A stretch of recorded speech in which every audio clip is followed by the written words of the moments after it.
ইব্রাহিম উনি হযরত ইব্রাহিম ইবনে আদহামের পাশ দিয়ে যাচ্ছিলেন বাসারার বাজারে। তো ফাজতামা আন-নাস ইলাইহি বাসারা বাজার দিয়ে যাওয়ার সময় হযরত ইব্রাহিম ইবনে আদহামকে যখন মানুষজন দেখলেন, সবাই ওনার পিছনে পিছনে যাওয়া শুরু করলেন। আল্লাহর ওলিদেরকে মানুষ অনেক মহব্বত করে।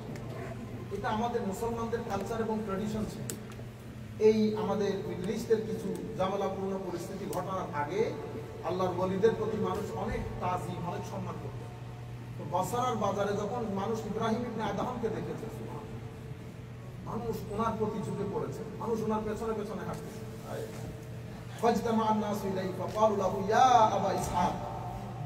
মানুষের প্রশ্ন দেখেন, এই প্রশ্নগুলো কোন মুফতিকে করা হবে না, এগুলো আল্লাহর ওলিদের প্রশ্ন। বলতেছে, হুজুর, আল্লাহ রাব্বুল আলামিন কোরআনে পাকের মধ্যে বলেছেন, উদউনি আস্তাজিব লাকুম, তোমরা দোয়া করো, আমি তোমাদের দোয়ার প্রতি উত্তর করব। whenever you ask me anything I must answer to your dua. উদউনি, আমাকে ডাকো, আমি তোমাদের ডাকে সাড়া দেব। তো উনি বলতেছেন, ওয়া নাহনু নাদউহু মুনযু দাহার ফালা ইস্তাজিবু লানা, হুজুর পুরা জিন্দেগি ডাকতেছি আল্লাহকে, আল্লাহ তো কোনো সাড়া দেয় না। আমরা তো পুরা জীবন ডাকতেছি হুজুর, আমাদের ডাকে তো আল্লাহ সাড়া দেয় না, কিন্তু আল্লাহ তো বলতেছেন ডাকলে সাড়া দেয়। তখন ফাকাল ইব্রাহিম, ইয়া আহলাল বাসরা মা তাকুলুবুকুম ফি আশরাতি আশিয়া, ফি আশরাতি আশিয়া, বলতেছেন, ও বাসরাবাসী, 10টা জিনিসের মধ্যে তোমাদের অন্তর মরে গেছে। your soul already died in 10 things. সেই কারণে তোমরা দোয়া করলে আল্লাহ তোমাদের দোয়াতে সাড়া দেয় না। কি কি জিনিস? তখন উনি বলছেন, আউয়ালুহা আরাফতুম আল্লাহ, মানে আরাফতুমুল্লাহ ওয়া লাম তুওয়াদ্দু হাক্কাহু, তোমরা আল্লাহকে জানো, আল্লাহকে মানো বলে দাবি করো, ওয়া লাম তুওয়াদ্দু হাক্কাহু, কিন্তু তোমরা আল্লাহর হক আদায় করো না। হায় হায়। এরপরে বলছে, ওয়াসানি ক্বারাতুম কিতাবাল্লাহি ওয়া লাম তা'মালু বিহি, তোমরা রাত দিন আল্লাহর কিতাব পড়ো, কোরআনে পাক তিলাওয়াত করো, কিন্তু কোরআনে পাক যে জিনিস তোমাদেরকে করতে বলে সেটা করো না, যে জিনিস থেকে বিরত থাকতে বলে সেটা থেকে বিরত থাকো না। কোরআন পড়ো, কোরআন অনুযায়ী আমল করো না। 2 3 নাম্বার হচ্ছে, ইদ্দাইতুম হুব্বা রাসূলিল্লাহি সাল্লাল্লাহু আলাইহি ওয়াসাল্লাম ওয়া তারাকতুম সুন্নাতাহু, তোমরা দাবি করো তোমরা আল্লাহর নবীকে অনেক মহব্বত করো, কিন্তু তোমরা তার সুন্নতকে পরিত্যাগ করো, তার সুন্নত পরিত্যাগ করো। আমাদের এখানে সুন্নতে রাসূল মানে কি জানেন? সুন্নতে রাসূল মানে শুধু দাড়ি। আমাদের বাংলাদেশ, ইন্ডিয়া, পাকিস্তান ওই এলাকার মধ্যে সুন্নতে রাসূল মানে দাড়ি, দাপ্পাবাজি, চাঁদাবাজি সবকিছু করতেছে, রাত দিন মিথ্যা কথা, হ্যাঁ, সবকিছু করে। এগুলা কোনো কিছু সুন্নত না, সুন্নত শুধু দাড়ি। বাংলাদেশ, ইন্ডিয়া, পাকিস্তান। তো আমরা একটা ক্লাসে ছিলাম, হায় হায়, আল্লাহ হুজুরের রফে দারাজাত করুক, মিশরের মুফতি আতিয়া সাকর, যার নাম শুনলে মুফতিরা ভয় পাইতো। আমি এশিয়ান মেজাজের মুফতি মিশরের মধ্যে দেখছি শুধু আতিয়া সাকরকে, নতুবা ওরা মেজাজান অনেক নম্র। আপনি যদি রাস্তার মধ্যে একটা প্রশ্ন করেন, আপনার কাঁধে হাত দিয়ে 30 মাইল হাঁটবে আপনার উত্তর দেওয়ার জন্য। বাংলাদেশ হইলে আপনি আমাকে লাগাইতে হবে কারেন্ট চেক করার জন্য মুফতি সাহেব হুজুরের, বুঝতেছেন? ওখানে ওনারা এত নম্র, এত ভদ্র, এলমের সমুদ্র, এগুলার মধ্যে কোনো আমিত্ব কোনো কিছু না, এগুলা বাসের মধ্যে দাঁড়াইয়া চলে যায়, বুঝতে পেরেছেন? এগুলো এক একটা এলমের সাগর। আমি শুধু এশিয়ান মেজাজের আলেম দেখছি মুফতি আতিয়া সফরকে। ইমামের ট্রেনিং এর জন্য কুল কায়নাত থেকে সবাই যায় ইমাম ট্রেনিং এর জন্য। হায় হায়, আমাদের বাংলাদেশ থেকেও গেছে 3-4 জন। আমাদের চট্টগ্রাম একটা মাদ্রাসা আছে, ওই মাদ্রাসা থেকে এক ভদ্রলোক গেছে। আপনারা বুঝতে পারতেছেন কোন মাদ্রাসার কথা বলতেছি। ওখান থেকে তো ওনার প্রশ্ন কি, হুজুরের মুখের দাড়ি ছোট, মুফতি আতিয়া সকর বললে মানুষ ভয় পায়, উলামায়ে কেরাম ভয় পায়, কথা বলেন না। তখন উনি বলতেছেন, বেটা মিন আইয়িল বালাদ আনতা, আনতা মিন বাংলাদেশ, মানে প্রথমে বলছে তুমি কোন দেশের, তারপরে বলতেছে আনতা বিন বাংলাদেশ, সাকেদা, তুমি বাংলাদেশের না? তো জি জি জি হুজুর, হ্যাঁ বাংলাদেশিও নিন্দম সোয়াল ওয়াহিদ, বাস বাংলাদেশিও নিন্দম সোয়াল ওয়াহেদ, বাংলাদেশি ইন্ডিয়ান পাকিস্তান আসলে তাদের কাছে শুধু একটা প্রশ্ন, কোনটা? তাদের দাড়ি, তাদের সোয়াল হচ্ছে শুধু দাড়ি। লা ইয়ারিফুন আল উসুল ওয়ালা ইয়ারিফুন আল ইলম, তারা উসুল জানে না, ইলম জানে না, তাদের কাছে শুধু কি একটা প্রশ্ন। সেই দিন উনি 1.5 ঘন্টা দাড়ির উপরে উসুলই আলোচনা করেছেন। মানে দাড়ির উপর যত হাদিস আছে, আমার মনে হয় এলমের সমুদ্রের মধ্যে তরঙ্গ শুরু হয় না, তরঙ্গ শুরু হয়েছে। সমস্ত হাদিসগুলা টেবিলের উপর রেখেছে। তারে ডেকে বলতেছে, তুমি উসুল পড়েছো? বুঝতে পেরেছেন? আচ্ছা, তো এই হাদিস সনদান কি? এই হাদিসের সনদ কি? না, তারপরে সনদ, প্রত্যেক হাদিসের চুলচারা বিশ্লেষণ করে না, কোন হাদিস কোন সময় আমার নবী বলেছেন, এটা কোন কিতাবে এসেছে, এই হাদিস সনদান কোন অবস্থানের মধ্যে আছে, এই হাদিস থেকে যদি হুকুম সাব্যস্ত করতে চান তো কি কি হুকুম সাব্যস্ত করতে পারবেন। সুবহানাল্লাহ। এরপরে উনি ওনার ফতোয়া উনি দিয়েছেন, এটা আমি আপনাদেরকে না বলি। বুঝতে পেরেছেন? তো আমাদের এই কিছু এশিয়ান মাইন্ড আছে, আমাদের কিছু এশিয়ান মাইন্ড আছে, আমরা মাইন্ডসেটের দিক থেকে এরকম। কিন্তু যিনি যত বড় আলেম হয়েছেন, আমি মিশরের বুকে এত বড় বড় আলেম, এত বড় বড় আলেম আপনারা কল্পনাও করতে পারবেন না, কল্পনাও করতে পারবেন না। আমরা যাদেরকে ইংল্যান্ড, মিশরের মধ্যে তো ওনারা আপনাদের আমাদের দেশের মতো মুফতি মুহাদ্দিস এরকম বলে না। মুফতি মানে এক মুফতি, যিনি গ্রান্ড মুফতি। গ্রান্ড মুফতি মানে শুধু এমনি মুফতিতে চেয়ারে বসে যায় এরকম না, গ্রান্ড মুফতি মানে মুফতি। বুঝতে পেরেছেন? আপনি মানে হয় না সমুদ্র আর কি, জ্ঞান সমুদ্র। আমাদেরকে high high doctor Omar Hashem, যিনি, যাকে অফিসিয়ালি পৃথিবীর সবচেয়ে বড় মুহাদ্দিস ধরা হয়, বুখারী শরীফের সরা লেখা আছে, ইমামুল মুহাদ্দিসিন বলে, 1 লক্ষ হাদিস মুখস্থ জানে। তো আমরা একটা ক্লাস করাইতেছে, ক্লাস মানে দর্সের মধ্যে, আমাদের ক্লাস আমরা কখনো করি না, আমি যেহেতু ফলসফার মধ্যে ছিলাম, উনি ইলমুল হাদিসের শিক্ষক। আমি হিসাব করে দেখছি উনি ওই 2.5 ঘন্টার ক্লাসের মধ্যে 321টা হাদিস মুখস্থ বলেছেন। 321টা। আমাদেরকে 2টা বললে দেখছেন না, এটা নিয়ে বসেছি। এটা মিশরের মধ্যে আপনারা ওনারা, আমি প্রথম দেখছি মিশরীদেরকে বই পড়ে বিক্রি করে ফেলে। তা আমি আমার বন্ধু ছিল, তুই বিক্রি করে ফেলতেছ? আমি এগুলো জানি তো, এলা হাফিজকুল্লাহ হাজা, মানে আমি এই বইয়ে সবকিছু মুখস্থ করে ফেলছি। এদের মুখস্থ বিদ্যা তুখর, এদের সাথে কম্পিট করা সম্ভব না, এটা আল্লাহ পাক দান করেছেন। যাই হোক, তো বলতে চাচ্ছিলাম, উনি বলছেন ইদ্দাইতুম হুব্বা রাসূলিল্লাহ ওয়া তারাকতুম সুন্নাতাহু, আমরা সুন্নত বলতে শুধু দাড়ি বুঝাই, আমি শুধু এটা বুঝাইতেছি, সুন্নত সবকিছু, সুন্নত অনেক, সুন্নতের অনেক বড় এক্সপেন্সিভ সুন্নত। বুঝতে পেরেছেন? তো বলতেছে তোমরা আল্লাহ রাসূলের মহব্বত দাবি করো, কিন্তু আল্লাহ রাসূলের সুন্নতকে পরিত্যাগ করো।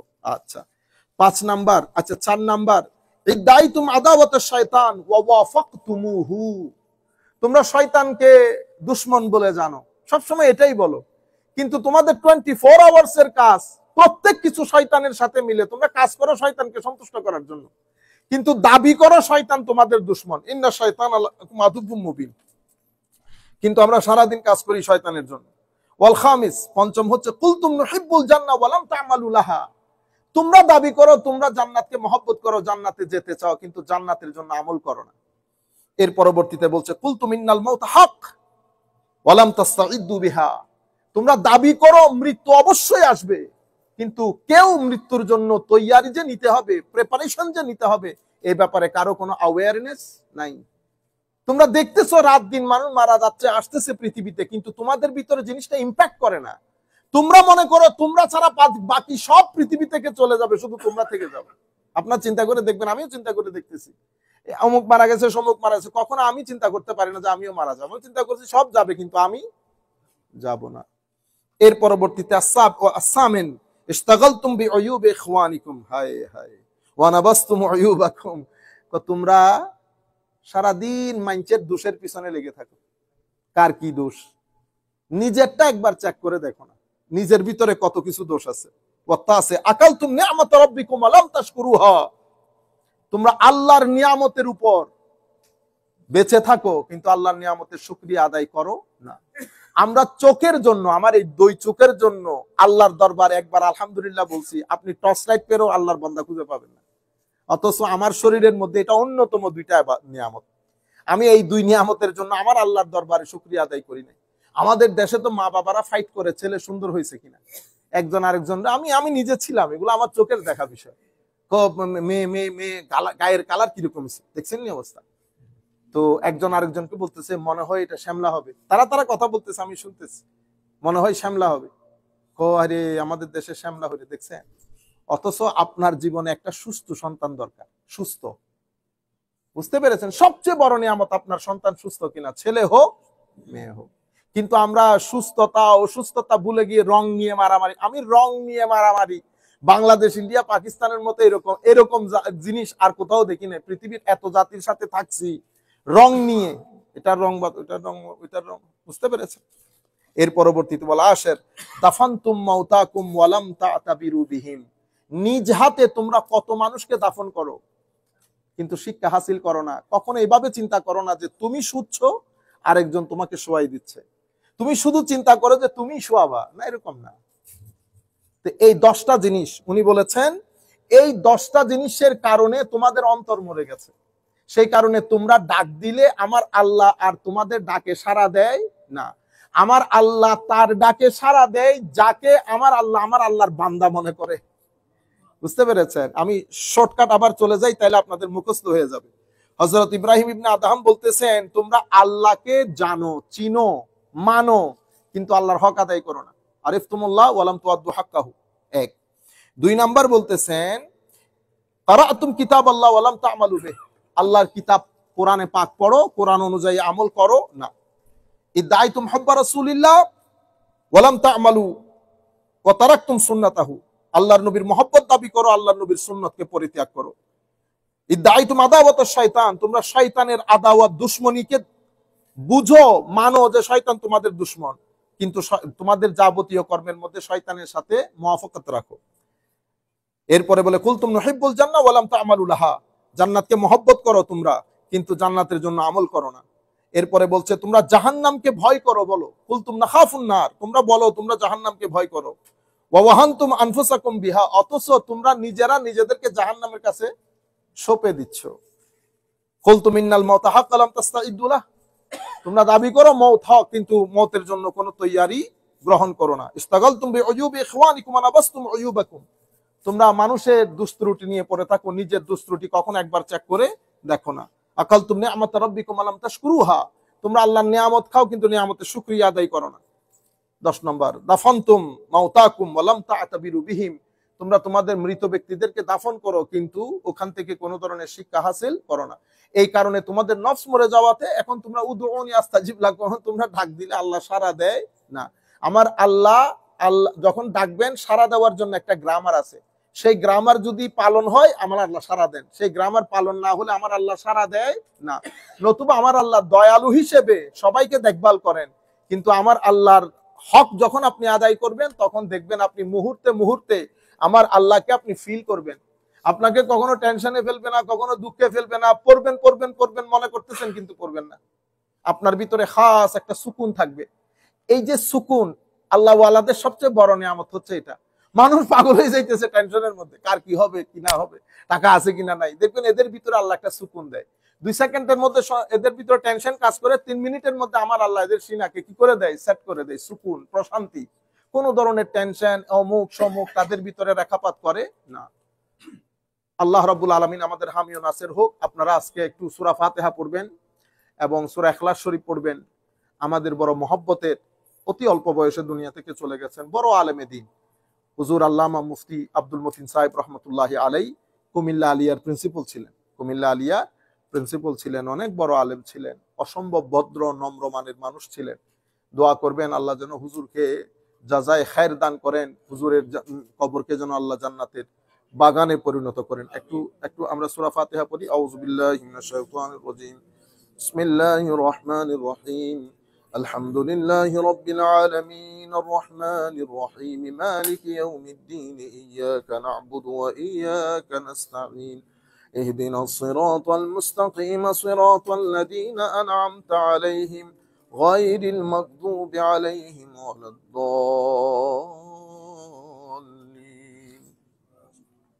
قل هو الله أحد الله الصمد لم يلد ولم يولد ولم يكن له كفوا أحد. قل هو الله أحد الله الصمد لم يلد ولم يولد ولم يكن له كفوا أحد. قل هو الله أحد الله الصمد لم يلد ولم يولد ولم يكن له كفوا أحد اللهم صل على سيدنا محمد وعلى آل سيدنا محمد وبارك وسلم আপনারা আবার মনে করবেন এশিয়া বাংলাদেশ ইন্ডিয়া পাকিস্তানের আলেমদের মধ্যে এই ভিন্নতার কারণ হচ্ছে আদব সুলুক ভদ্রতার যে কিতাব সেটা আমাদের কোনো মাদ্রাসায় পড়ানো হয় না। আমাদের এখানে মাদ্রাসার এলমের মধ্যে সবচেয়ে গুরুত্বপূর্ণ হচ্ছে আদব। আপনি কত বড় স্টুডেন্ট ব্যাপার না, আপনার ভিতরে আদব কতটুকু আছে এটা ব্যাপার করে। আদবের মাধ্যমে এলমের লতুন অর্জিত হয়। আমাদের কোনো মাদ্রাসার মধ্যে তাসাউফের কোনো কিতাব পড়ানো হয় না। আরব বিশ্বের মধ্যে ওরা যখন পড়ালেখা শুরু করে ওদেরকে একটা কিতাব পড়ায় আল বেদায়া। আল বেদায়া মানে বিগিনিং, এটা লিখেছেন ইমাম গাজালি। এটাতে সমস্ত প্রকার আদব একটা মানুষকে শেখানো হয়। তো বেদায় এই ধরনের কিতাবগুলো যখন পড়ে তখন অটোমেটিক্যালি ভিতর জগৎ পরিবর্তন হয়ে মানুষের ভিতরে ভদ্রতা নম্রতা চলে আসে। এরপরে এরা আরেকটা কিতাব পড়ে আল ইহয়া, ইহয়া উলুমিদ্দিন যেটা বলেন। ওনারা এখানে এদের মধ্যে প্রচলিত আছে কথা মাল্লাম ইয়াকরা আল ইহয়া ফালাইসা লাহু হায়া। বেদায়ার ক্ষেত্রে বলে মাল্লাম ইয়াকরা আল বেদায়া ফালাইসা লাহু বেদায়া। যে ব্যক্তি ইমাম গাজালির বেদায়া পড়ে নাই তার জীবনে বেদায়াই নাই, বিগিনিং করতে পারে নাই সে। এই কিতাবগুলা পড়লে অন্তর নরম হয়। সুফিয়ায়ে কেরামের কিতাব পড়লে আপনি দেখবেন, আউলিয়ায়ে কেরামের জীবনী পড়বেন, আপনার ভিতরে একটা মহব্বত জন্মাবে তাদের ওই সমস্ত হাল মকাব গুলো পড়লে। তো আমাদের এখানে বাংলাদেশ ইন্ডিয়া পাকিস্তানে আমাদের এখানে মাহল হচ্ছে ডিবেটের মাহল। সবাই একজন আরেকজনের সাথে ডিবেট জিতাজিতি, বুঝতে পেরেছেন। আর একটা বিষয় হচ্ছে আমাদের তরকারির মরিচ, আমরা মশলা টসলা খাই না, আমাদের একটা একটা এনভায়রনমেন্টের বিষয় আছে। মশলার মধ্যে মরিচ বেশি খাই, আমাদের এখানে ঝাল বেশি, বুঝতে পেরেছেন। এই কারণে আমরা আবার ওই পিছনের দুনিয়াতে ব্যাক করতে হবে। আল্লাহুম্মা আমিন। রব্বানা যালামনা আনফুসানা ওয়া ইল্লাম তাগফির লানা ওয়া তারহামনা লানাকুনান্না মিনাল খাসিরিন। আল্লাহুম্মা ইয়া আল্লাহ ইয়া কারীম। আমাদের সূরা ফাতিহা, সূরা ইখলাস, দরুদ পাক পড়েছি মাওলা। আমাদের আজকের দর্স আপনার আজিম দরবারে পেশ করছি আল্লাহ। আপনি আপনার নিজ দয়া নিজ মেহেরবানিতে আমাদের এই ছোটা ফোটা কিছু আপনার দরবারে কবুল করেন আল্লাহ। এর সওয়াব আমাদের নবীর দরবারে পৌঁছিয়ে দেন। আম্বিয়া মুরসালিন সাহাবা আউলিয়ার দরবারে পৌঁছান। সমস্ত মুসলমান নন নারী যারা মারা গেছেন তাদের কবরে পৌঁছান। বিশেষ করে হুজুর আল্লামা আব্দুল মতিন রাহমাতুল্লাহি আলাইহি আল্লাহ হুজুরের কবরে হুজুরের রুহে পাকের মধ্যে পৌঁছিয়ে দেন আল্লাহ। কালকে হুজুরের জানাজা হবে মওলা, কবরস্থ করার পরে মুনকার নাকিরের সওয়াল থেকে যত মঞ্জিল গুলো আছে কবরে হুজুরের হকে আসান করে দেন। আমার নবী হুজুরকে কবরে দেখে যেন মুস্কি হাসি মারে আল্লাহ। হুজুরকে সেই তৌফিক দান করেন, হুজুরের কবরে নূর দান করেন আল্লাহ। হুজুরের কবরকে প্রশস্ত করেন, হুজুরের কবর হুজুরকে জান্নাতের লেবাস পরিয়ে দেন, কবরের মধ্যে জান্নাতের বিছানা বিছিয়ে দেন। আমাদেরকে যেভাবে মেহমানদারি করেছেন, সম্মান করেছেন আল্লাহ, আপনিও তাকে আহসানুল জাযা নিয়ামুল বদল দান করেন। আমরা সাক্ষী দিচ্ছি মাওলা বড় ভালো মানুষ ছিলেন আল্লাহ। মাওলাই করিম আপনি আপনার তার দুষ্ত্রুটিগুলো ক্ষমা করে মাওলাই করিম তাকে আপনার মুকাররবিনদের মধ্যে শামিল করেন। আমরা যারা আপনার দরবারে হাত তুলেছি আল্লাহ, আমাদের মেহেরবান মা বাবা ভাই বন্ধু আস্তাগফির মুর্শিদ আসাতেজা যারা যে কবরস্থানে শায়িত আছে প্রত্যেকের কবরে এই সওয়াবটুকু পৌঁছিয়ে তাদেরকেও আল্লাহ এই নিয়ামতের হকদার করেন। ওয়াসাল্লাল্লাহু তাআলা আলা খায়র খালকিহি মুহাম্মাদিন ওয়া আলা আলিহি ওয়া আসহাবিহি আজমাইন ওয়ারহামনা মাআহুম বিরহমাতিকা ইয়া আরহামার রাহিমিন।